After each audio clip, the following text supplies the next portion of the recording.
Penyetaraan harga minyak goreng di pasaran yang kini telah diberlakukan oleh pemerintah pusat membuat bingung para pedagang minyak goreng khususnya di Muara Enim.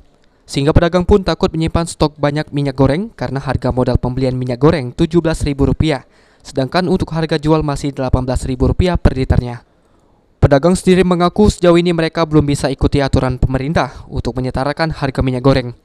Pasalnya harga modal mereka untuk membeli minyak goreng sebesar Rp17.500 dan stok minyak goreng mereka pun cukup banyak. Kenapa Bu emang? Harganya masih tetap mahal. Harga tetap mahal? Terusnya iya. Kalau jual lagi? Sebelum jual lagi, ambilnya 17,5.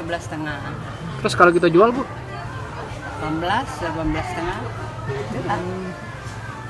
Kami nyetok paling 10 dus, tambah lagi harga nak turun nih. Ambil sedikit-sedikit. Iya, tidak ada banyak. Takutnya turun banyak kan? Ya, harga kalau jual lagi tuh 19. Jadi inilah turun dikit. Jual 18. Dia ngomong besoknya bakal 14. Wah, jakunya. Ketawa baik kan? Kalau untuk waktunya kami masih beli mahal. Mana nak ngomong itu be? Sementara itu, salah satu pedagang gorengan cukup mengeluhkan tingginya harga minyak goreng karena selama ini mereka menjual harga gorengan dengan harga normal. Satu hari sempat beli lah? sempat beli 2 liter. Berapa emang Bu turunnya Bu?